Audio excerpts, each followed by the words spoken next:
Hey,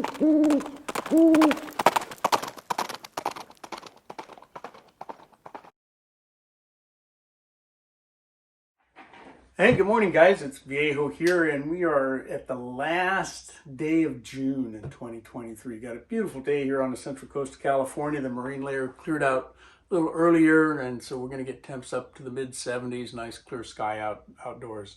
No wind yet. So a pretty day. Anyway, hey, today I want to talk to you a little bit about this RCBS PRO MELT 2 lead furnace that I have, that I acquired recently. Many of you have noticed that I have that newer pot. I still have and have used a number of different kinds of lead pots over the years. I started off with just a little small cast iron pot. I've shown you that a couple times in the past, and to use for ladle pouring. And now I've replaced that with a small electric pot just for ladle pouring. And I used the Lee 420 pot for a long time. I still have that. In fact, I like that pot for a lot of uses. And I've got a brand new one sitting in the box up on the shelf over there, in case that one craters. It came up on sale one time for really cheap, like 60 bucks or something, and I bought it, stick it on the shelf. And I've got some older Lyman cast iron pots, one that Andy79Z28 sent me to use for zinc casting. And since he sent me that one, I bought a couple more junkers off of eBay for parts so I can keep that one going. Then I got this Lyman Mag 25 pot, which I like a lot. It has a built-in PID controller. I had made a PID controller for my Lee pot, based on plans from Johnny's Reloading Bench. He gave us the plans and showed us how to do it a number of years ago. So I built one, and it worked fine for controlling the temperature in that pot. Well, the Mag 25 I like because it's convenient. Okay, it's the PID control pots. I can't really say that they're better or worse. They're certainly more expensive than something like the Lee 420 pot, and that pot is very simple. You just have a dial that you turn to adjust the temperature. You can stick an analog thermometer in those guys if you want, and set the temperature pretty much wherever you want, but you got to kind of mess with them a little bit. And that's fine. They work great. It's just that the PID controlled are more convenient, particularly when you're going to use couple different types of molds in the same casting session. Maybe you got an iron mold and an aluminum mold, and they want to run at different temperatures. It's really handy to just push a couple buttons and get the temperature cranked up or back down wherever you want it. Well, anyway, so I like the Lyman Mag 25, but I wanted a second pot, and here's why. I use two basic alloys for casting, and this is just me. I'm not telling you guys that this is what you should do. So I use my basic rain scrap plus enough extra tin to get it up to about a 2% tin. Okay, and rain scrap is antimonial lead, so it's around 3% antimony already. So that works out to be about a 9532, okay, which is harder than pure lead for sure. And it runs pretty close to what wheel weights would run as far as the hardness goes. It gives me 10 or 11 after quenching. But my other alloy that I commonly use approximates a 9262 for a hardness of somewhere 15, 16. I never know exactly, because we never know the exact mix that rain scrap is. You never know for sure what the content of the rain scrap is going to be. So it's approximate.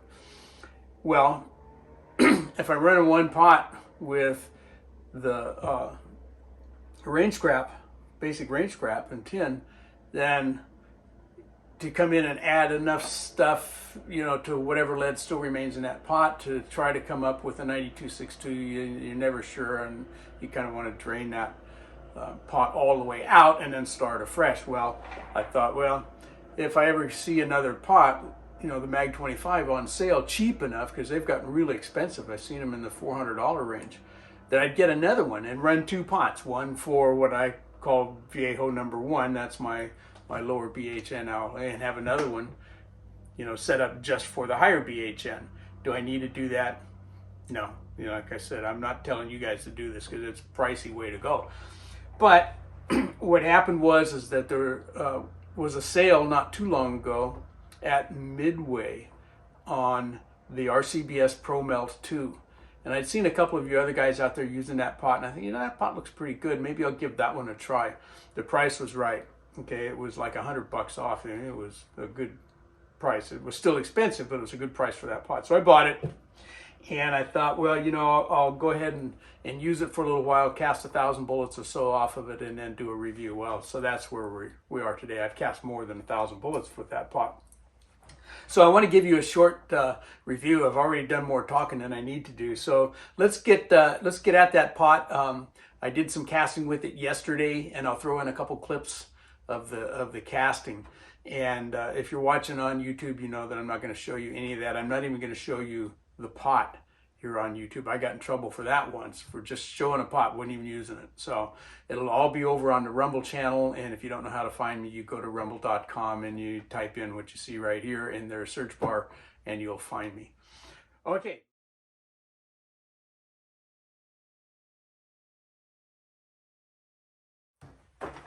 All right, there you go. Couple of notes here at the bottom line. Is it worth it to have a PID controlled pot at 3 to 4 times the price of a Lee 420 pot? You got to decide that. I'm not going to even offer a comment on that because they are expensive. It's going to come down to whether you want it or not whether you need it or not, because you can certainly cast all day long with that Lee pot. How about comparing it to the RCBS pot to the Lyman pot? Is one better than the other?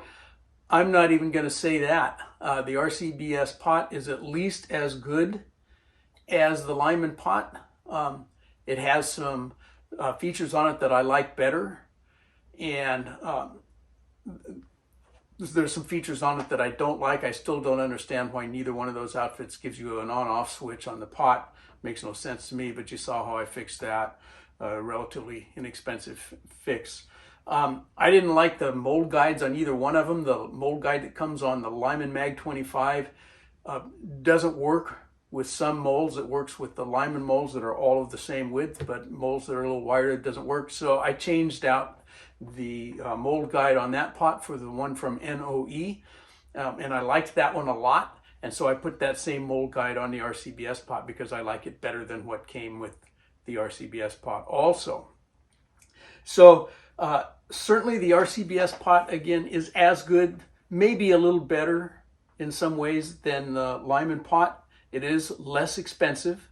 How much less depends on where you buy it, whether you find it on sale and so forth. But I've seen it for as much as $100 less than the Lyman Mag 25. So that could be a big factor. $100, buy another mold or two easily.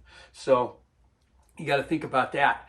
I'm happy with the pot, even though the calibration seems to be off, but so is the Lyman pot. That Lyman pot's off by 15 degrees or so too, according to my analog thermometer. Who knows how accurate that really is. I tend to trust the analog more than the digital stuff, but anyway, that is what it is. It doesn't matter if it's off. As long as you know that it's off, you can still set it where you need it to be. Okay, and just make that adjustment. It's not a big deal.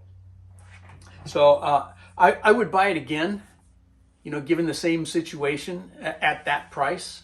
If they start getting way more expensive, then I probably would, deal with it in a different way.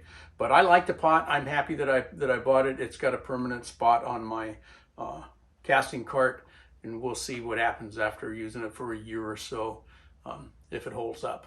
But I hope you got something out of that. Maybe a little bit of that might help you make a decision at some point. But from the Viejo bench, for now, that's all she wrote.